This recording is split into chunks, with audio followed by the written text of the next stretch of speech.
Alia o Multo Festival. Kaya naman iba-ibang klase ng multo ang tila nagparamdam sa Centennial Arena ng Lawag City. Bukod sa pagandahan ng suot na costume, umindak din sa dance floor ang ilang dumalo. May contest din ng pagandahan ng mga kabaong. Kaya ang lahat ng dumalo sa festival talaga namang enjoy na enjoy. Aba, thriller, o yan. Yan ang classic, Michael Jackson. Indak-indak nila talaga, nakakasayaw din, no?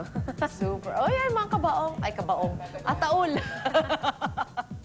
Kabaong. Ayan. Yung kitang bata o sumasayo ng thriller.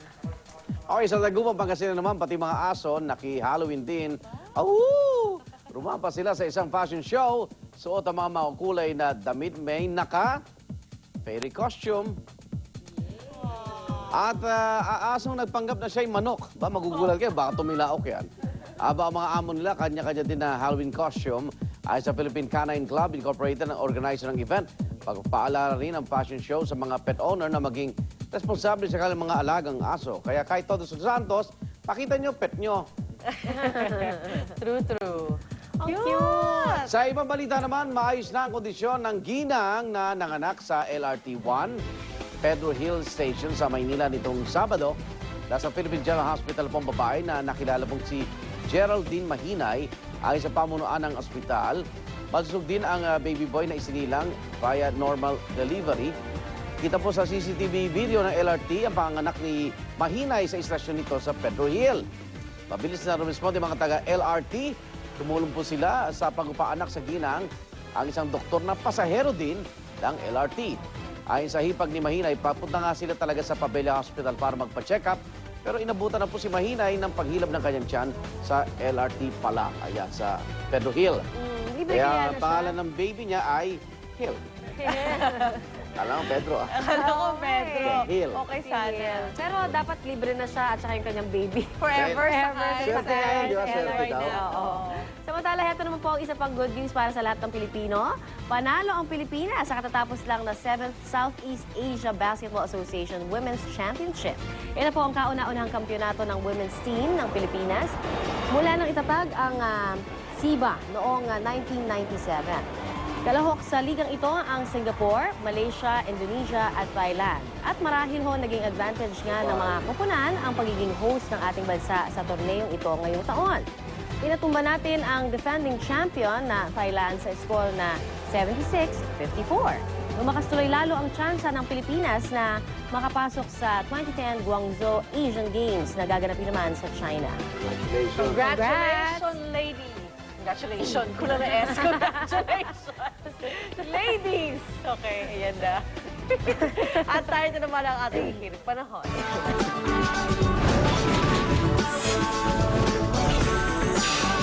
Sa mga taga-Metro Manila, magdala ng payong o kapote sa pagbisita sa sementeryo, magiging maulap po at asahan ang kalat-kalat na ulan ngayong Lunes.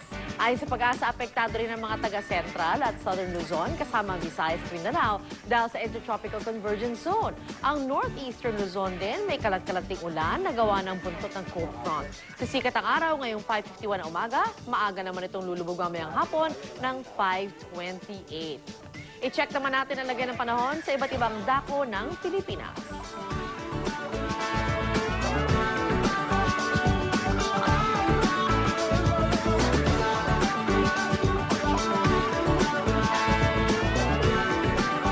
Good morning mga kachika. Heto naman po ang aking maagang Hollywood hirit at tumahabol sa Halloween. Patok po sa US box office para sa opening weekend dito ang second installment ng horror film na Paranormal Activity. Mahigit $100 million ang kinita ng Paranormal Activity 2. Umiikot ang istorya ng pelikula sa misteryo at malagim na sinapit ng isang mag-anak na na-docu sa tulong ng mga surveillance camera na inilagay sa kanilang bahay.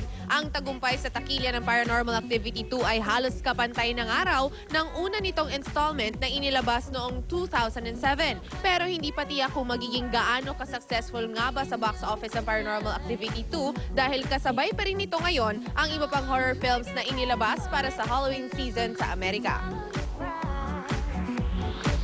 Samantala, Samantala, successful ang naging performance number ng Pinay International singing sensation na si Charisse sa Singapore concert ng kanyang ninong na si David Foster. Malaking bagay po ito matapos isugod si Charisse sa isang ospital sa Lion City nitong Biyernes. Mismo ang kanyang ina na si Mommy Raquel ang nagkumpirma ng balita sa kanyang Twitter account.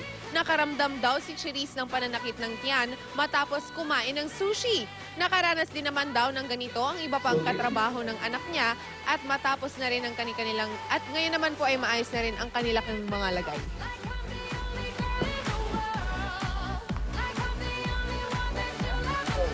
Papunta man kayo sa probinsya para humabol sa bakasyon o di kaya ngayon pa lang kayo sasaglit sa sementeryo para bubisita sa inyong mga yumaong mahal sa buhay. Ito po. At nag-set up po kami ng UH Undas Helplines para sagutin ang anumang suliranin ninyo. Ang sasagot ng inyong mga tawag, mga kinatawa ng PNP, DOTC, LTO at local government. Nandito ngayon nagbibigay ng kanilang oras ay sina PNP Senior Superintendent Leonardo Carlos, Hepe ng Public Information Office ng NCRPO. Si Mr. Chris Liu, DOTC Consultant para sa kanilang Action Center. Si Mr. Jason Salvador, LTO Communications Officer. At si Miss Nora Caballero, kinatawa ng Communication Section ng Makati City Hall. Good morning po sa inyong lahat. Ay, si Karina po, nagsitawagan na yung mga tao, no? So, ma'am, ano po yung mga unang natatanggap yung tawag? Ano po usually yung mga tawag yung mga reklamo na nakukuha ninyo? Sa ngayon, wala pa po. Pero, okay. Yes, that's on actually. So today, so far, it's good pa. Good pa tayo. Okay.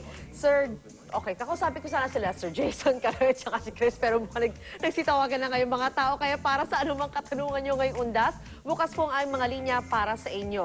So para sa mga katanungan tungkol sa pulisya at seguridad ngayong undas, tumawag po kayo sa 981-1955. At para naman sa mga tanong sa DOTC, tawag po kayo sa 981-1954. At para naman sa mga tanong sa LTO, tawag kayo sa 981-1953. At para naman sa mga taga Makati, tawag kayo sa 981-1952.